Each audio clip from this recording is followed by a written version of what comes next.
Thank you, James, and thank you, everyone, for coming out. First, we have Kathy Levinson. Kathy Levinson is the Managing Director of Golden Seeds, an investment firm that pursues above-market returns through the empowerment of women entrepreneurs. Previously, Ms. Levinson served as the President and COO of E-Trade, and she held a variety of senior executive positions at Charles Schwab. She is a member of Business Advisory Council at Illuminate Ventures. She is on the board of the Jewish Community Federation of San Francisco, the Peninsula, Marin, and Sonoma counties, where she is the Vice Chairman of Leadership Development, and she also launched the Lesbian Equity Foundation of Silicon Valley. In addition to her bachelor's degree in economics from Stanford University, Mrs. Levinson graduated from Harvard Business School's Program for Management Development, as well as the American Leadership Forum and the Wexner Heritage Foundation. Thank you.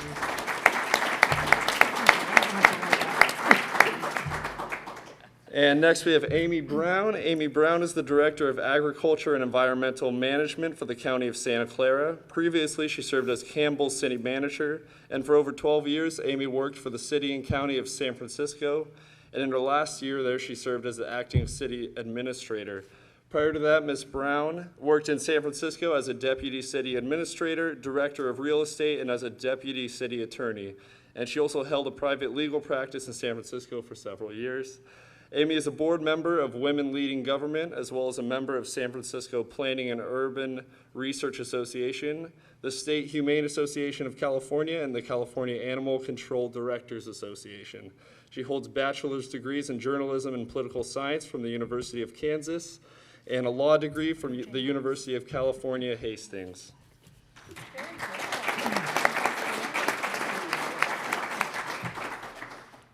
And finally, we have Laura Garnett. Ms. Garnett currently serves as the Deputy Chief Probation Officer of Juvenile Services for the County of Santa Clara Probation Department.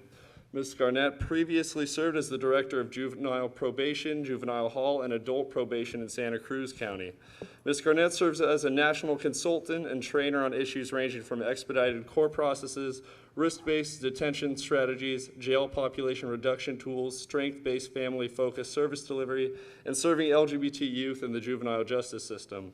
She was honored in 2004 by the National Juvenile Justice Trainers Association for outstanding contributions to the field of juvenile justice training. She received the 2001 and 2009 Santa Cruz County Board of Supervisors Award in the field of justice and the 2000 Lester B. Hayes Award for written work from the California Probation, Parole, and Correctional Association. Ms. Garnett received her bachelor's in psychology from UC Santa Cruz and her master's degree in public administration from San Jose State University.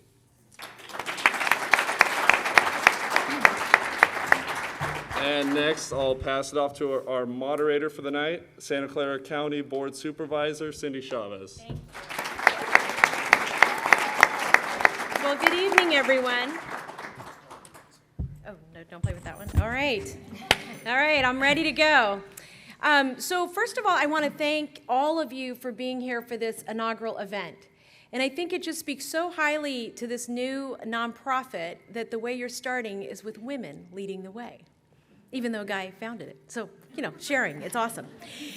We have a very distinguished panel, but we have a few people in the audience I just felt compelled to acknowledge, and one is one of the co-founders of BAYMEC. If Wigsy, if you could stand up, I always give her a round of applause.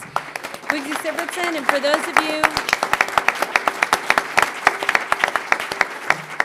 of you who haven't met Wigsy or had a conversation with her, she is one of those people who has really lit the way for Santa Clara County and Silicon Valley to be something more than it would have been without you. So thank you.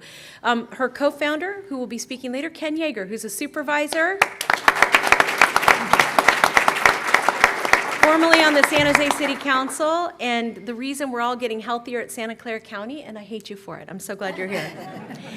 I also wanted to acknowledge one of my colleagues, other colleagues, Mike Wasserman, who has just been a champion and a leader on issues related to equity. And he is fast becoming one of my favorite Republicans. Small list, but good. I'm joking. I also wanted to acknowledge the mayor of Campbell, who, if Evan Lowe could please stand, such a great role model for so many. young people getting involved in politics. So without further ado, here's what we're going to do. I have a few questions for this really dynamic panel, but then we're going to open it up to the audience. We'd really like to hear your questions and make sure that this is really a dialogue. And here's what our theme is, Through the Thick Glass Ceiling, a conversation with lesbian women leaders of Silicon Valley. So this is really an opportunity for all of us to be able to better understand the challenges and opportunities faced by lesbian women leaders in the Valley, but also to get your thoughts and questions. And for those of you in need of inspiration, I find these to be very inspiring women. Honor to be with them. So first of all, I'm going to start with the first question. How would you describe your coming out process in your professional life? And if you don't mind, Kathy, I'm just going to go ahead and start with you. And if I do? Well, then Laura looked more panicked than you did. So I thought I'm going to just start with y'all. So go ahead, Kathy. Great. Can you hear me okay? And I guess if you can't, you couldn't answer that question anyway. So my career has been in the financial services industry, and I actually thought I was out when I began my career. But early in my career, I got pregnant, and the rumor started flying around the company that I was in that I must be sleeping with the president, who was a man. And so I realized that even though I was out, I guess I was not out enough. And interestingly enough, and we're going to talk about this more later, I think, it started to raise issues of, am I facing homophobia or am I facing sexism? Like, why would people think I have to be sleeping with the president either in order to have a baby or in order to get promoted? So actually, I thought I was out, and I'd say I was quietly out. I don't mean in the closet, but I just mean I led my life. And I thought people knew I was a lesbian, but the minute I became pregnant, it was obvious that they either didn't understand biologically how a baby could be created, or it was just beyond their capacity, or whatever that was. And so it forced me to be more intentional about it than I otherwise had been. Great. Amy, do you want to go ahead and jump in? Sure. I think the word process is worth highlighting, because it's a continual process. As Kathy's story shared, you feel very out, but each time you meet a new group of people, you have to come out again. I remember, I think, seeing you at a BAYMEC event and walking up and saying, "Oh, this is my wife." I don't know if that was my coming out to you, but it's just this kind of constant thing where you have to do it over and over again. So in the beginning of my career, I think I started out in a large law firm in San Francisco, and there was quite a sizable gay and lesbian presence there. And so I just gravitated toward them and kind of let them show me the ropes. And I think that underscores the need for all of us to be out, so that those newbies like I was back then can find us and get that support and understand the culture that they're in, and also just the support that we get from one another. But each time you meet a new person, each time you go to a new workplace, each time you're in a new situation, you get to do it all over again. So it is a continuing and ongoing process. Good evening. Can you hear me? Yeah. So I apologize, I'm not Molly O'Neill or Sheila Mitchell, and so they brought in the minor league, but I'll do my best. So I'm sorry that they're not here, because I think they both would have been great. So mine's a pretty simple answer. I've pretty much been out my whole career. I came out when I was 15 in the South, and it wasn't a very pleasant experience in a Catholic school. Pretty much decided after that I was never going to go through that again. And so I worked with kids starting from the time I was 16 or 17, so that was always a little, sketchy as far as if you disclosed, and I was still living in Virginia at the time. But as soon as I moved to California, I made the decision that I was never going to do that again. And so, but I agree, I just kind of forget. It's it's kind of low priority on compared to everything else you're dealing with on a daily basis. And I'll oftentimes get alarmed. Somebody will say, "Oh, what did your husband do?" And I'll just be like, "Are you kidding me? Where have you been?" But it happens a lot. And frankly, the marriage equality thing has been the greatest thing ever, because I was one of those people. I've been with my wife for 25 years. but I would never call her my wife before marriage was legal because it felt like, I don't know, it kind of felt like I was 16 and showing off or something. And then when it was legal, I was like, well, she is my wife, and it still felt really uncomfortable to say it. Yeah. But then I just kept doing it because I was like, well, but she is. And then I started listening to other people, and I'd be at the lunch counter, and somebody would say that was by themselves, I'll have a turkey sandwich, and my husband's going to have a ham sandwich. I'm like, he's not there. That's just how people talk. That wasn't how I talked. And once I started doing it is what I realized is how much easier it was for other people to then immediately just join the conversation. It actually made it less weird instead of more weird, which was a really good thing. So I'm gonna change up a little. Remember what we just planned? We're gonna do something else. What I wanted to do is I wanted to just kind of highlight the question that you touched on, Kathy, which is this question about being a woman. And each of you are so accomplished, and you've been accomplished at both a young age, being a woman, and being out, right, in this community. And so I wondered if you could talk a little bit about the struggles you've had during your career, and discrimination based on being a lesbian. And as we talked about, and the discrimination being a woman, and kind of the hassle of having both of them, or having never experienced it. So, any of you would like to chime in? I'll start. Well, I think early in my career, I was pretty naive, and I thought that if I just worked hard, that I would get promoted and that I would get paid equally to men that I was working with, and I would have the same opportunities that they would have. And it actually never crossed my mind that it was something different than that until I realized it was something different than that. And I noticed that I was in a position, the same position as a man, and I accidentally discovered that he was getting paid 30% more than I was getting paid. And I was debating what to do about that because I knew I could have sued and all kinds of other things. And I decided what I would do is I'd make myself so valuable that they couldn't get rid of me and that they then have to give me a raise. And so basically I worked twice as hard, and you've heard stories like that, I'm sure. And then eventually I went in and asked for the raise, and I got paid what my male counterpart was getting paid. And it really, until that time, I really hadn't appreciated the unspoken discrimination that happened. And if you fast forward a little bit, and I mentioned a little time ago, I was pregnant early in my career, and at first people couldn't figure out how a lesbian could get pregnant, and so I was sort of dealing with that. Okay, now I have to put on my lesbian hat, not just my woman discrimination hat, my lesbian hat, and go through that explanation and teaching and training. And then once I decided that I wanted to take maternity leave, then I got questioned about, oh, we never thought as a lesbian you were going to go down the mommy track. I thought, oh, wait, that's not homophobia. That's the sexism track. And so I just found myself sort of battling both of those at the same time. And what I think one of the things that I realized is that I needed to be my best ally. And the way to be my best ally is to use every opportunity as an opportunity to educate. And that every single moment, sort of like what Laura was saying, that every single moment is a teachable moment, and it never comes again, and it's for better or it's for worse, but it's not neutral. So if you pass on the opportunity to explain something to a colleague, that particular opportunity will never come again.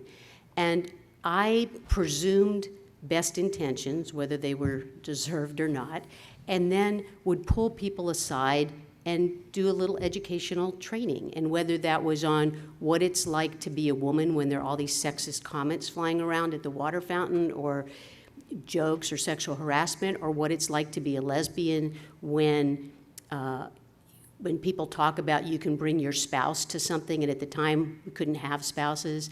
And so I just used the opportunity to teach. And so now having two daughters, one almost 21 and one 18, I just think about what I would do if they were in the room. And so I'd always want them to be proud of how I behaved, and it's the way that I would want them to behave. I wouldn't want them to be embarrassed by their parents, and I wouldn't want them to handle themselves in a way that was embarrassing. So I feel like being a role model for my daughters as women, as young women, but also as lesbians, is the most important contribution I can make. And not only am I helping my colleagues who may be less familiar with the kind of sexism and homophobia that I'm talking about, they may be less familiar, but I'm also a role model for younger women and younger lesbians and younger LGBT people who might, as Amy mentioned earlier, are like looking for community, looking for role models, and looking for ways to be able to present themselves to their colleagues.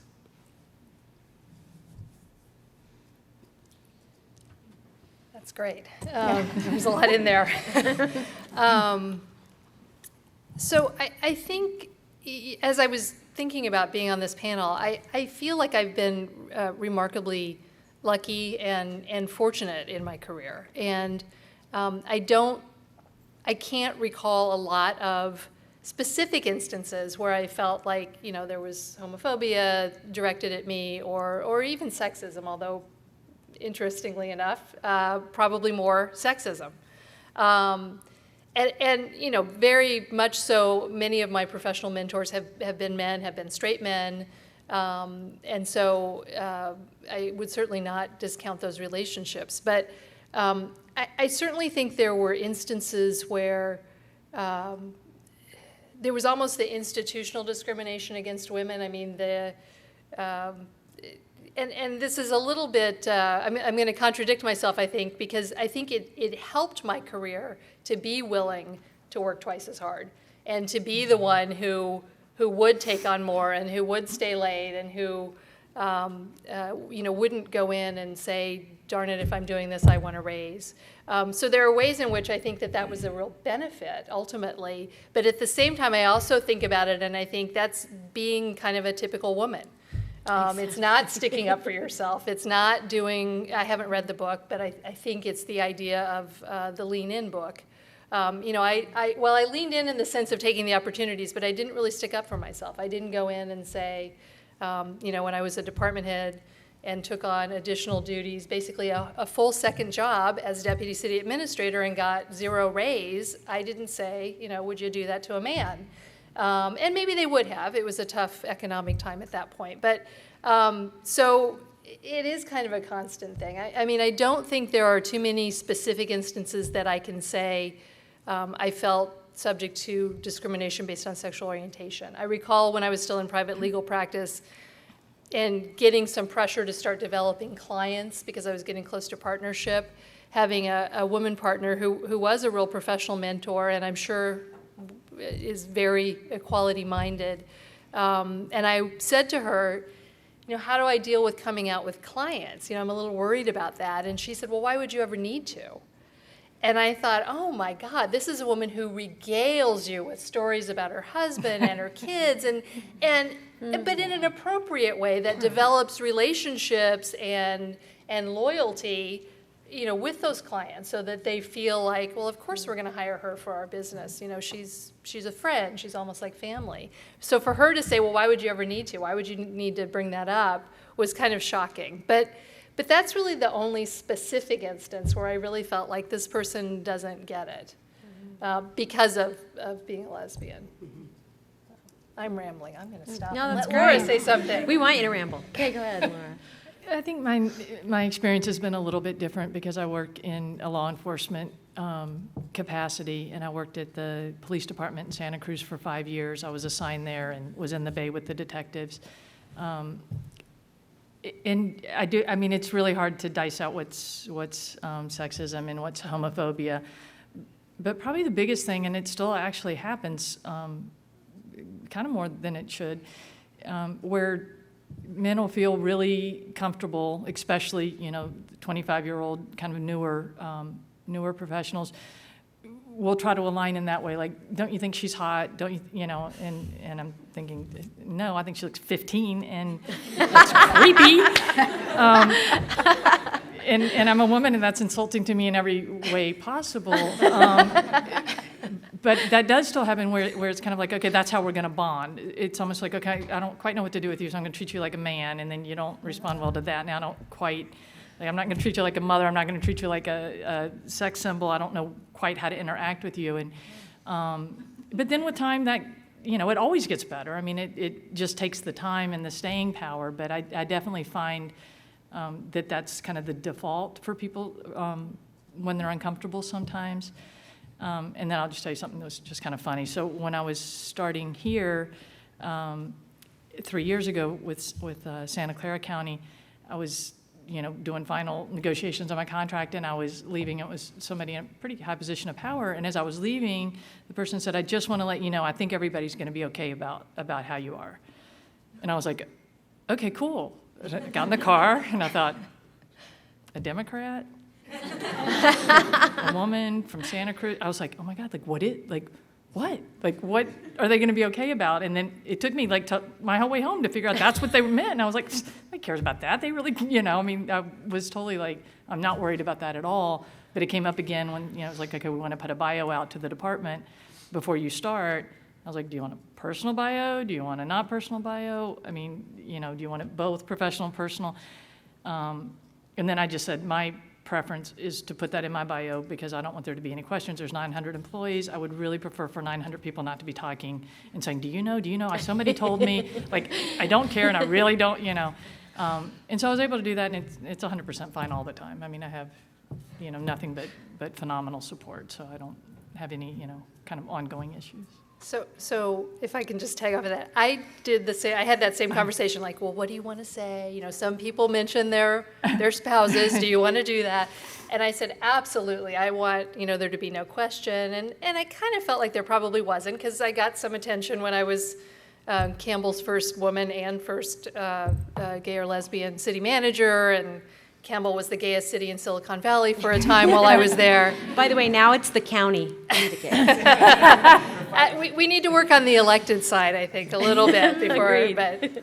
And when I was in San Francisco, there was some attention paid to being acting city administrator, being the first LGBT community member to hold that position. So I kind of thought it was already known. So I was like, yeah, of course, put in there that I live with my wife, Lisa. It's amazing how many people don't read those darn things. Oh my gosh. So professional note for all you young ones, read the bio. Yeah. It'll save you a ton of embarrassment time. So, we live in Silicon Valley, and we kind of debated how you talk about Silicon Valley in Silicon Valley, right? Like San Jose, Santa Clara County, we think we're Silicon Valley, San Francisco thinks they're Silicon Valley. But either way, if you're from anywhere else in the world, we talk about this place being one of innovation and openness and being different than other places. And so what I'm wondering from a workplace perspective, do you think employers or businesses or the organizations you've worked for have been different, more entrepreneurial or more open for you in terms of achieving your success than other places, based on this kind of Silicon Valley woo-woo? Woo-woo. I'll start because I am a girl from Kansas. Me too, by the way. Are you? Oh, that's how you do Topeka, Rock Chalk Kansas. Jayhawk. Okay. I mean, I definitely think, and whether it's Silicon Valley or the Bay Area, whatever you want to talk about, I think we are fortunate to live in the bubble that is the Bay Area. And I certainly think for most issues, and certainly LGBT issues, it is, I think, more progressive, more of a leader on those issues, and I was able to feel more comfortable here, almost immediately than, unfortunately, where I grew up. So I think in that way it's a more open society. It doesn't matter as much as I fear it may still, although I think the rest of the world is the rest of the country is starting to catch up with us. But I think that it's more open to all different types of people here in the Bay Area, generally. Well, I've spent all my professional life here, so I don't know that I can compare it to other parts of the country, but I've been in San Francisco and in Silicon Valley. But I think what I would say is that in talking to people, and I mentor a lot of younger people, I think individuals' experience is very company and industry specific, because I can be working at a company and actually in a department and be having a really fine experience, and somebody else can be in another department in that company, either in the same geographic location or not in the same geographic location, and have a very different experience because they have a boss who isn't welcoming or a group of colleagues who isn't welcoming. And so, I think, although Cindy, you didn't exactly ask this question, I think the most important thing that we can do is to remember to be our own advocates and be as out and open as we can, because I think Silicon Valley and San Francisco both sort of suffer from, we have nothing to work on because we're so welcoming. And so sometimes that tolerance, if you will, I find is the silence is deafening. So you don't have people yelling faggot when you go to work, like you might in other parts of the country, but you just get this deafening silence, as Laura was saying, like, I don't know how to deal with you, and so I'll just ignore you or be quiet, or I'm not sure if lesbian is a pejorative term to use, or should I call you gay, or should I call you a homosexual? Like people sometimes don't know, and so they're just silent. And because we're tolerated, everybody thinks that's okay, but I don't think that's enough, and I don't think that's okay. And I think that sometimes it's almost easier, it's easy for me to say, it hasn't happened to me, but it's almost easier to deal with out bigots, because then you have something to confront. And when people are just silent, I think it's in some ways a more challenging environment. And I'm probably the wrong litmus test, because I grew up in the South, and then I lived in Santa Cruz, and then I work here. So I've kind of got the best of both worlds right now, because I live in a very liberal place and work in a very open and accepting place. I can say just my experience working with younger people, and even, as Alex knows, we're working on an equity project for LGBT youth in the juvenile justice system. This area does not, Silicon Valley in general, does not seem to feel very safe for young people to come out. They continually express that they don't feel like they have a community, even when they're clearly identified as, so they were going to be recruited to do some digital stories. They were really happy to talk about juvenile justice involvement, gang involvement, things that, a lot of people would have difficulty talking about, but they weren't willing to talk about being gay, lesbian, bisexual, transgender. And that's pretty heartbreaking to me to see in this area, in this time period, young people still being really afraid. And I see it with new staff. I see new staff come in and kind of give you that look and then scurry off, and still watch them struggle. And that is still painful for me, because I watch it happen, and you can just kind of see the look. And I just think every time there's a headline, and I know a lot of people had, it was quite the dialogue for weeks in a lot of different circles when Molly O'Neill was appointed to the Public Defender's Office, and the headline was first out lesbian appointed to this position. And people felt very free to come up to me and say, can you believe they did that to her? Can you believe they said that? And I was like, well, yeah, because she is, and why wouldn't they? And I think that's exactly what she said. She seems very fine with that. Why aren't you? Well, that just doesn't, they're airing her dirty laundry. And it just, it was so hard not to say, wow, I can't believe you just said that, and try to respond in another way. But people were like, God, wouldn't you just die if somebody did that to you? And I thought, no, because I know that there's, 100 young people that are going to see that the same as they see, the first Latino, appellate judge. And what a magnificent thing that we should all be celebrating and showcasing for our young people, instead of saying, why did they do that to you? And so, I feel really blessed about where I work and the progressiveness of the people around me, but that's still an area that I feel like we've got a lot of work to do. So I'm wondering if there are questions, you want to pass those out, or you want to? Yeah, if somebody wants to write down. If you're shy and you want to write down a question, raise your hand, and Mitchell will get you a card.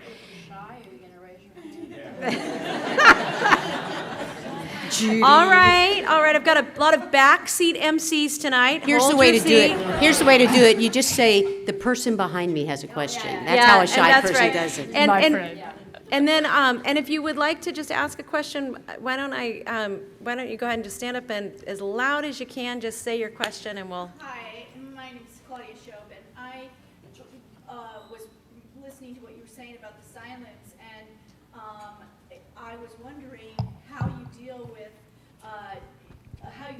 with that, somebody just not knowing really the right thing to do, or and being silent like you were talking about. So what's the advice that you're? What's the advice for Yeah. people to deal with people who are actually not bad meaning, but they just don't really know anything to say, or if they should say anything? I mean, myself, I really don't always know the right thing to say or whatever, and so I just let people, say something to me if they want to, but I'm not going to be saying anything about somebody else. So how do you deal with that? That's an excellent question. People wanting to be supportive and right, and especially given the feedback people were giving you was like, "Hey, I'm in your corner, but I don't know what I'm talking about." So, how do you educate?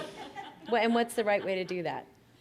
I don't know. Any of you have advice about that? Well, I could give 2 examples of what I've done. So many years ago, before we had formal sexual harassment policies, I used to be, around the water cooler, and people would be making what I considered to be very sexist jokes and make me very uncomfortable. And what I would do is I would bring one of those gentlemen aside and say, I know you really don't mean anything bad by that, but I'm very uncomfortable by the jokes you're telling, and there are other people around, women in particular, who feel uncomfortable and they're just afraid to say something. So I would really appreciate it if you didn't use that language or tell those jokes. So I didn't do it in front of colleagues, but I made sure that they knew that what they were saying or doing was uncomfortable.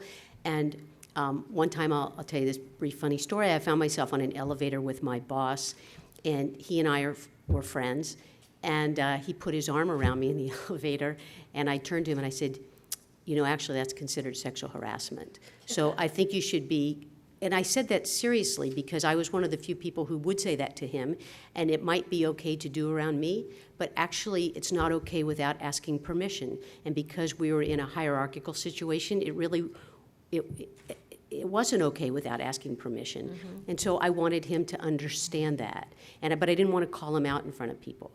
I think another example is when the first or second, or I was pregnant a lot. But anyway, one of the times I was pregnant, it's a whole nother story because I was also a surrogate, so there were stories to tell. Clearly people were confused about how that happened.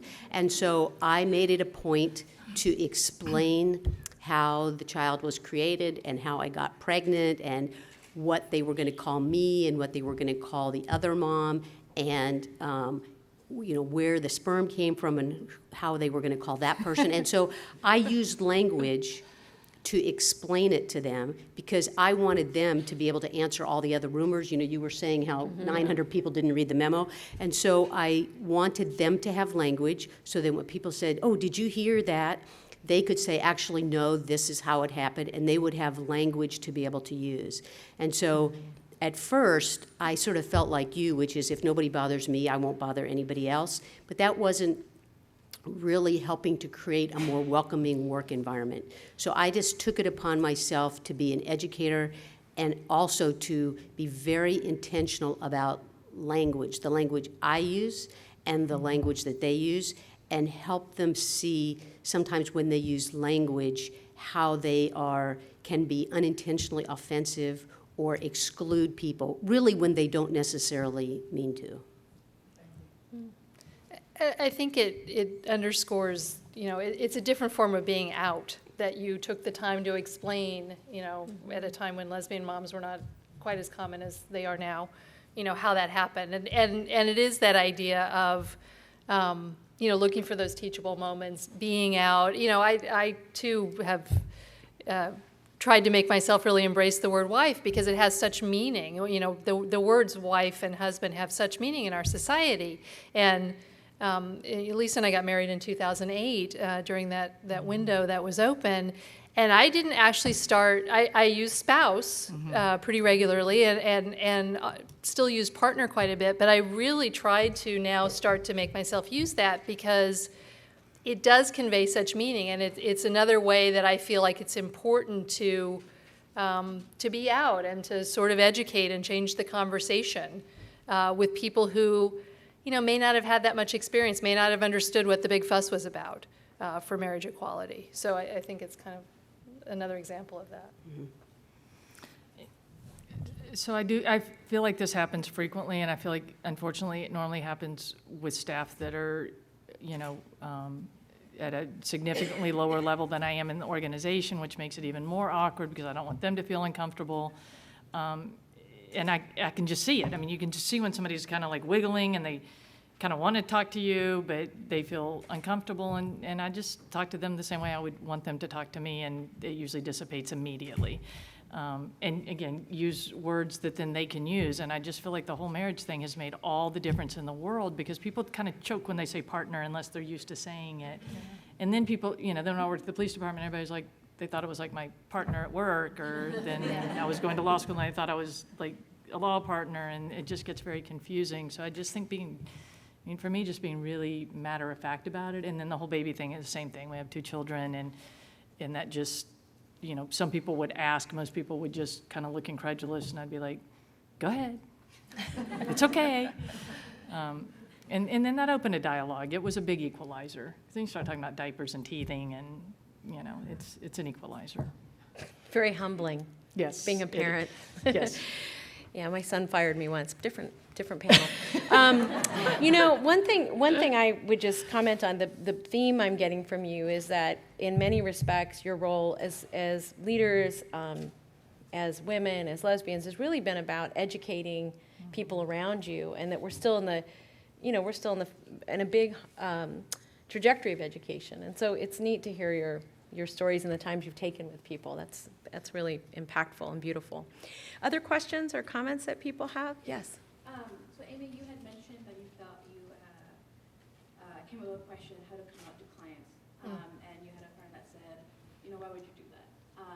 Has there been any, for all of you, any situations where you're with a client or someone higher than you or lower than you position, any adversity as far as coming out, or any awkward situations, or how to handle that, or the adversity, if there's like a struggle, or if they blatantly or silently are homophobic or sexist, how would you handle that? Go ahead, ladies. Homophobic or sexist? I have, so when I was a line staff probation officer, I had a young man who came onto my caseload for a gay bashing, and he had held a gun to a man's head who was coming out of a gay bar and threatened to kill him. So I was going over the terms of probation with him, and I said, you can't go within 50 feet of this bar, and you have to stay away from this person or whatever. And he made a couple really derogatory comments about he would never be caught dead there, and that was really the only time that's actually happened to me. When he was, and then he just said, it's just because you're, I won't even say exactly what he said, but anyway, about as derogatory as you could get about being a woman and a lesbian, but. So, he kind of did that, and and he said, well, you better get me another probation officer because I'm not going to, it's not fair. I'm not going to deal with you. And I said, well, I'm not doing that. So I'll treat you fairly, and next time you need to not cuss at me that way. That's not okay. You can be upset. You can not like me. I don't care, but you're not going to talk to me that way. And he was like, all right. So we kind of did that really, really very, very masculine African-American young man who was like 15 or 16 at the time, football player, girlfriend who's a cheerleader, et cetera. And sure enough, at 17 and a half, searching his room, there's a bunch of gay porno magazines under his mattress. And he is now a 29-year-old, lovely, wonderful young man who works at a natural food store in Santa Cruz. And I, see him all the time.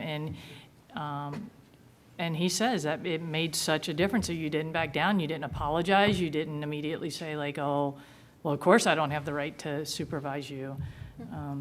And so I have had that, and I've had it with clients, because, I mean, as a line staff, and you had a P test, and it's nasty. I mean, I don't really want to do that with anybody. And then having to then talk to superiors about that, about, hey, I'm uncomfortable alone in a room with a young girl with their clothes off. Like, I don't want to do that. It's uncomfortable for me. I feel like I need more protection, and I feel like they need more protection. I mean, I don't want to be unduly accused of anything. Same for transports. So just that whole, like, same gender transport, same gender searches, that kind of thing. I mean, I had to fight my way through, because I had to say, here's what I'm going to do. I had to, like, create it all. Like, this is what I'm going to do. I'll still test, but I'm going to stand with my foot outside the door so that there's no way I can physically be touching another person, but I can still observe. But, like, I had to create that entire policy. And nobody else was going to do that. And otherwise, either I had to not do my job or just feel grossly uncomfortable. And I feel like we've come a long way with that. I mean, we really look at that in our agency, what kind of things make you uncomfortable and why, and how can we circumvent that. Awesome. Anybody else? Because we'll go back to another question. Other questions that people have? Because I have one more really good one. Go ahead. Said, do you think as a lesbian that you had to exaggerate your femininity in order to continue to succeed in the professional and business world? Because I struggle with my identity in my professional life. I'm looking to go into law enforcement, and I feel like it's a big struggle for me. How do I walk into a room? How should I present myself in order to be taken seriously? Great question. Any That's takers? a really great question. Before I volunteer you. I would actually say that in my career, the focus on being more feminine had a lot more to do with sexism than it did with being a lesbian. That there were, I mean, one could call it gender identity, but it was a lot more about, I expect women to look this way, whether it's wear skirts to the office or wear nylons or wear makeup, than it had to do with specifically being a lesbian. And for me, it's kind of hard, I mean, we've said it before, but it's often really difficult to figure out what you're dealing with. Is it really that somebody is anti-gay, or is it you feel because I'm a lesbian, I have to be that much more feminine than I would need to be if I were straight and had a more masculine appearance, like that we do that to ourselves. But I would say my experience was more about how women should look in a workplace, and I worked as I think we all do, but in a very male-dominated environment, and so women were supposed to look and behave in a certain way, and being a lesbian was a sort of a whole separate part of that. Anybody else? Yeah, I think kind of similar. I mean, when I started practicing law in the early 90s, there were still courtrooms where judges said, if you're a woman, don't come into my courtroom wearing slacks. So, there was still more of a rigid, yeah, I know, in California, Northern California. There was still a little bit more of that rigid and client expectations and some of that was going on. But at the same time, if you look back at the way office professional women dressed during like late 80s, early 90s, it was very masculine in a lot of ways, Right. But with the bottom being a skirt. So it was a weird mixed message. I mean, there were ways in which we were supposed to try and be as much like the guys as possible to fit in, and yet, but you had to put on the skirt and the pumps at the same time. So a little bit weird, but I think... I call it dressing in drag. Yeah, exactly. We used to do that, corporate drag. Yeah, we used to make that joke. I think, I certainly think there's more tolerance now, but I think gender roles are... one of the last great frontiers that they do make people really uncomfortable. I mean, we had the recent case with the teenage male who doesn't really want to identify that way, wearing the skirt that got set on fire while he was asleep on a bus in, I think, Oakland. It just, I don't know, it's one of those things that I still think we have a lot as a society, a lot of growing up to do. I think we're better than we were back then. I don't feel now that I have to particularly ever, do as much of that. And part of it maybe government is a little different too. Expectations may be a little bit different. But I still think we have a long ways to go. And I think, I think your generation can help get us there. So more power to you. So I'm gonna ask a kind of a wrap-up question. And one thing I just wanted to point out is all three of our panelists have agreed to stay after to have a conversation. And I understand from James that you're all gonna be fed too, right? God, I love this nonprofit. It's awesome. So, I think just hearing this theme, right, of educating people, and we're kind of moving in a much bigger direction in terms of personal identity. And I think you've all sort of talked about that, whether it's being a woman or being a lesbian.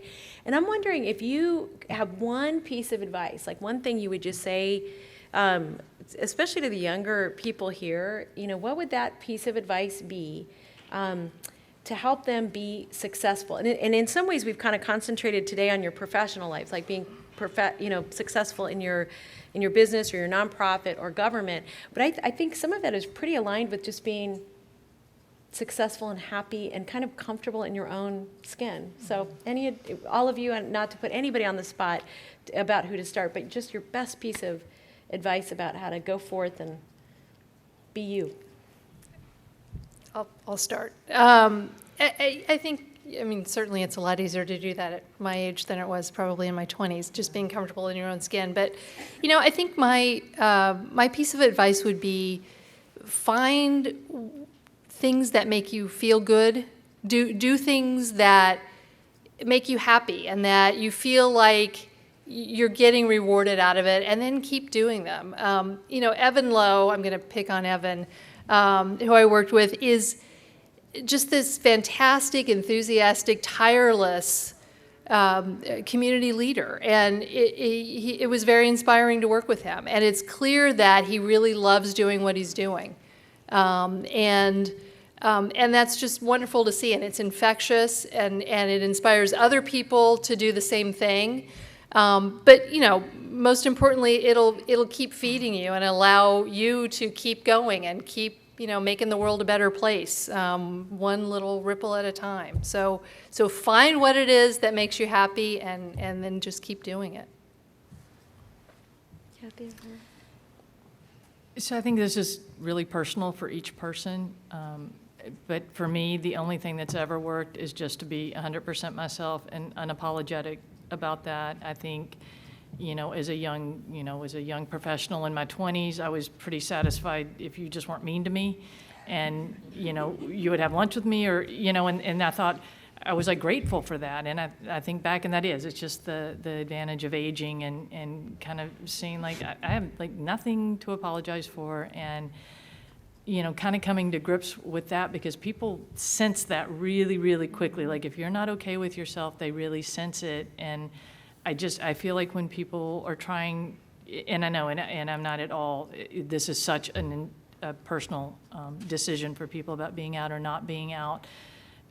But I think that whole kind of, whispering behind closed doors and really what is going on here happens so much more when people aren't authentic about who they are, because I think what people imagine is always worse than the reality. I just think then they can spin all kinds of things instead of just kind of being very matter of fact. And I can tell you, I'm almost 50 years old, but I remember Wigsy. I've heard her name many, many years. That meant a lot.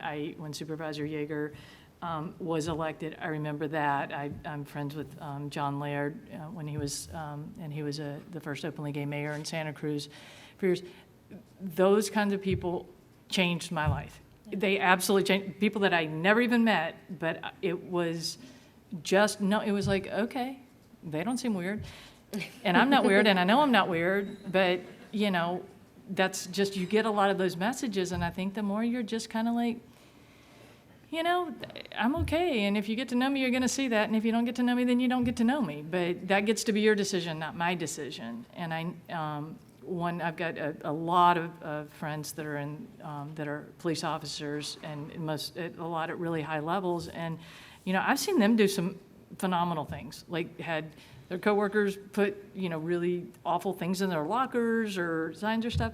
And, I've seen them do things that have taken more courage than I would ever have, where they've gone to roll call and just said, this is what was in my locker today, and I just want to tell you that you're my colleagues, and I'm deeply hurt, and I'm really saddened that I count on you and that this is how you feel, and I just don't understand. And I have watched people like that turn an entire agency around, where people were like, oh my gosh, we just thought it was funny. We really didn't know. And it's because they just don't know what to do with it. And in certain fields that are, and I think in especially very male-dominated fields, it is hard. And you just have to make that decision and stick with it. Because I think if and just decide, are you going to kind of just be yourself all the time and be out, or, are you going to pick and choose? And it's a hard decision. Well, my wife, who's here with me today, Naomi, and I were talking about this on the way down. I think that's one of the things, actually, that's helpful, is to have a partner who looks at this in the same way that you do and is proud of who you are, proud of who they are, and proud of who your family is. And that helps, I think, to be authentic. I think what I would say is that I call what I had a shadow career. So in addition to the career that I was paid to do, I really focused on a shadow career that I didn't get paid to do, which is to create a workplace that's better for LGBT people and for women. And so moment by moment, day by day, interaction by interaction, I looked for opportunities to do that. And as my fellow panelists have said, sometimes it's really tiny and you don't even notice the change. But over the course of a career, little tiny things really result in big changes. And I was recently asked what's one piece of advice I wished I had had when I was younger, other than somebody telling me what it would be like when I got older. And what I would forget is that it's really important to be strategic and thoughtful as you're making these changes. Because if you look at every battle that comes up, you'll spend your whole life in battle and being bruised and worn down and pissed off and angry and frustrated, and then you can't be the best employee or manager or whatever you are that you can be. So if you think about it, I'm an athlete, and so one of the things I think about is, every time I touch the ball, I can't score a goal, but I'm thinking about what's the best way to move the ball down the field this time, and who should I pass to, and and it's like chess in a way. It's like you're thinking ahead. And so I think I would just encourage you to don't think about all the battles, think about the war, and think about how each moment of every day you can make a difference. And as Laura just said, sometimes you might be too tired. You come to work today, you didn't have a good night's sleep, the kids were screaming, whatever. So today you're not going to be making changes, but then there's tomorrow, and there's an opportunity to make a change little by little. And if you think about the people that you work with and you give them, or you think that they have your best intentions at heart, that they mean well, rather than that they don't mean well, and then just use the opportunities to bring them along. And I think that's why people like Wigsy and others before us did things that allowed us to be sitting here and doing what we're doing, and hopefully because of what we're doing, we make it easier for the next generation. And so that's your opportunity, is to make it easier for the generation that comes after you. So, as we wrap up the panel, I wanted to just make a quick observation, and then I'm going to introduce the second to last speaker, I think. And that is to say this. One, I just wanted to acknowledge the next generation of BAYMEC who came up with the idea of doing a community foundation. And James, to you and to others, let's give them a big round of applause for thinking about this. And I wanted to, as a way of introducing Supervisor Yeager, to make a comment about Wigsy and Ken and my own kind of growing up in this movement. And for those of you who don't know, I'm the straight gal out here. So this is not from my own personal experience in the same way that it is from all of yours. But being involved in politics and movement politics, the gay and lesbian movement has always been a very important part of my coming of age in terms of my very first political activism, not very first, but among it was really being part of this equality movement. And some time ago, I had the opportunity to make a decision about endorsing a candidate, and that candidate had done something extremely homophobic and incredibly inappropriate in a previous election. And so when they came to meet with me, I said, you know, I can't support you. Here's the reason I can't support you. And I'm disappointed. And, you know, I gave him my best, like, and another thing, you know, just, you know, and I was young, so I was even more outrageous. So in any case, afterwards, come to find out that Wigsy and Ken have endorsed him.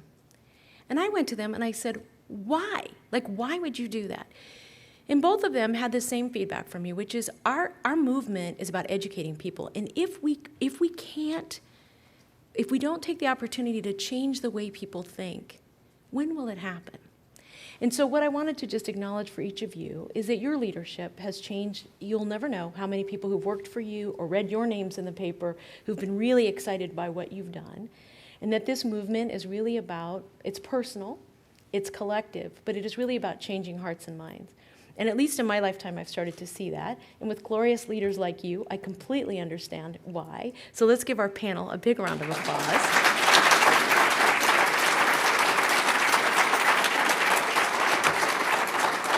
And welcome up Supervisor Ken Yeager.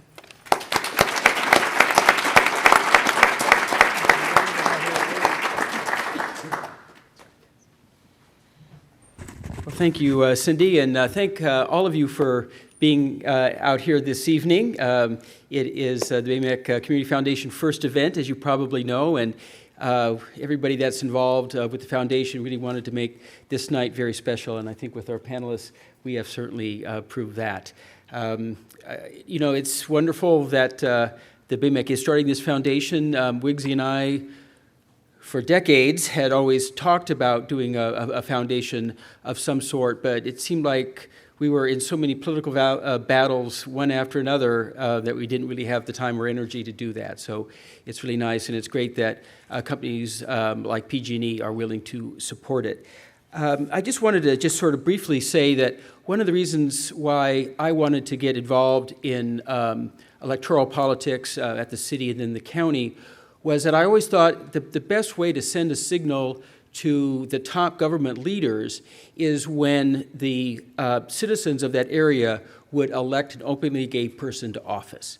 And that, to me, would always send a signal to the organization that it was okay to hire and to promote gay and lesbian people to higher office, to department heads, that you could be out in these organizations and it would not hamper your career. And I remember being always very frustrated when I would come across city employees and even county employees who were so closeted, and I felt like saying, well, you know, all of us are sort of working together. Why can't you tell your colleagues that you're out? And it was always a way to sort of make sure that they did that, because then the whole organization would understand how diverse it actually is. The other part for me was I never, as some of the speakers sort of talked about, I never wanted the city or the county to be an organization where you had to go back in the closet when you went to work. That you then couldn't tell somebody about your spouse or what you did that weekend or any of that. You could feel very comfortable with who you are. And I think we've done a lot of things at the city and at the county, and Ash Kalra from the San Jose City Council is here. And it's one reason why I get so upset at Mayor Reed for all the anti-gay, anti-marriage statements, because, again, I think it sends a signal to the workforce that it's not good to be out. And I can't be more proud of the county. The fact that, you know, Supervisor Chavez, Supervisor Wasserman, and myself, 3 of the 5, are here as real public demonstrations of our very strong support. And the fact that we hired Molly as our public defender, and I was very proud to be one of the people that voted for that, and that, you know, and that we have Amy.